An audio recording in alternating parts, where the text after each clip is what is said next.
Hello, Tiffany here. Welcome to my quilting life. I have a short little video here for you because, and I'm going to explain to you why I'm doing this. But first, don't forget to subscribe, like, share my quilty videos.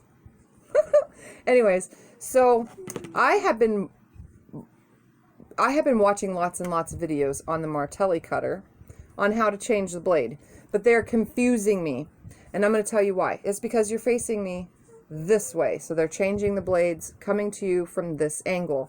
So I figured I would change the blade from my angle. So I am going to turn the camera around and you are going to watch me change the blade from my angle. And what I'm going to be using to change this blade, Martelli comes with their own blade. I don't have any extra Martelli blades, but I do have Fiskar blades, as well as I'm going to use one of these cleaning brushes here. Okay, they're Quilt in the Day cleaning brushes. They're very handy for cleaning in skinny areas. This is what they look like all by themselves. It's hard to see. Look, I'm cleaning my eyeballs. Okay. Anyway, I'm going to show you how to change the blade from my perspective. So here we go. So this is the angle that you would be watching. This is the angle that works for me.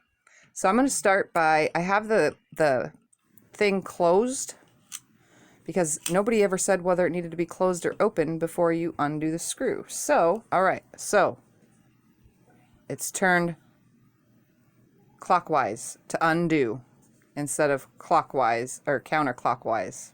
So it's not the lefty-loosey. Righty-tighty, lefty-loosey, it's opposite. So it's opposite of righty-tighty, lefty-loosey. It shows. Okay, so now I'm going to open this up and we're going to just take this off of here, just like that, and lay it to the side, and then our blade should just pop right out like this, and there's an arrow on there. I don't know. Scott wants to make sure you guys can see there is an arrow that says which way to turn on the true Martelli cutters. So we're going to carefully pull this blade out just like this. Okay, and I'm going to discard that later properly. Okay, so what it looks like is this little thing right here. So we're looking at it from my angle. You push down on it. There we go. Lay it just the way it came. Pull this off very carefully, and then just lay that out of the way. And we are just going to But you don't want to lose your screw-in piece in the other clean this off as best as we can with this little guy.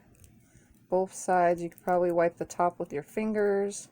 Everything else along the edge does not come that way. We also want to make sure that we're cleaning up in this gap up in here.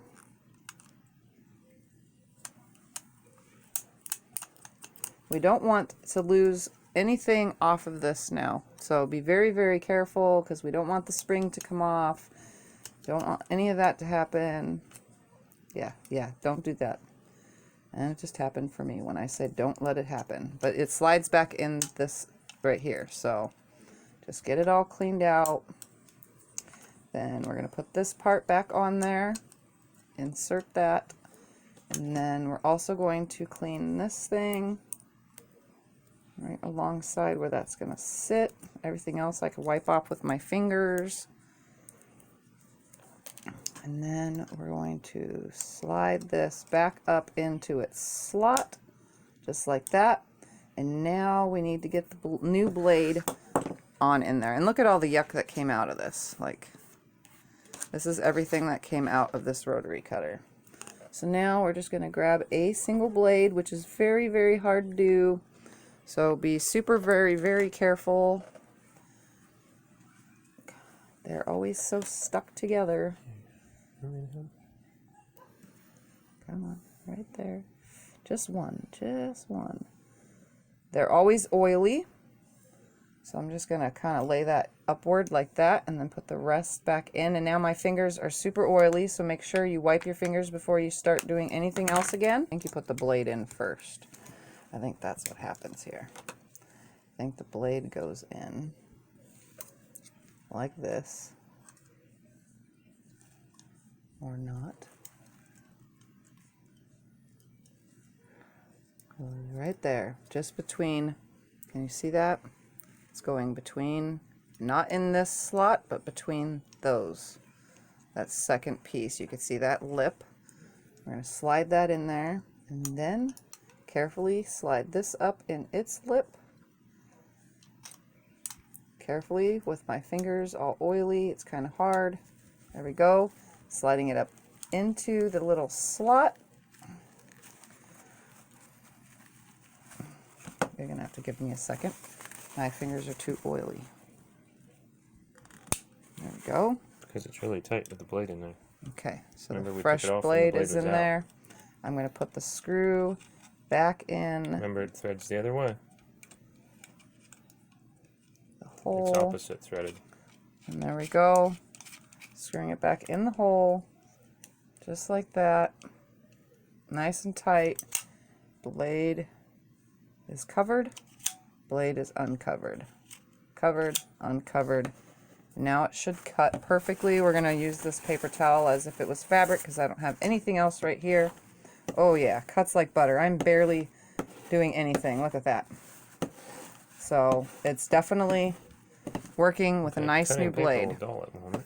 Don't do that. Anyway, so there we have it. That is how to change the Martelli cutter. Learn as you go with me. Close the blade for safety. That is how it's done. So unscrew this way, like it says on that little tiny thing. See? Unscrew, pop that out, pop the other thing out, and there we have it from my angle. Have it, folks. That is how, from the direct view from me, my angle, how to change the rotary blade in the Martelli cutter. Remember to be careful with this. When if you slide that down while you're changing it, it will pop out of this socket piece right here, and then your spring will come undone, and it'll be a hassle trying to put it back together. Just make sure you slide the blade in the first slot, and then your front piece that snaps off here into the second slot, which it has its own, and just be super duper ultra careful with the blades because sometimes they're just a hassle, and I have cut my fingers many times just changing with these regular ones right there. So just know you need to be even more careful because this one goes in instead of snapping on, it slides in. So you have to hold the blade from the top and the bottom like this to get it in there. And then when you're finished, close your blade. It cuts perfectly. Lots of dust came from it. This little thing helped at first, but in the end, technically you just need a paper towel to wipe everything down.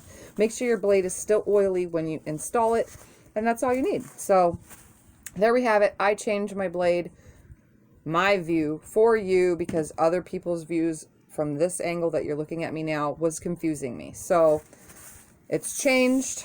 Hopefully you guys understood, and thank you for watching, and I'll see you next video. Bye.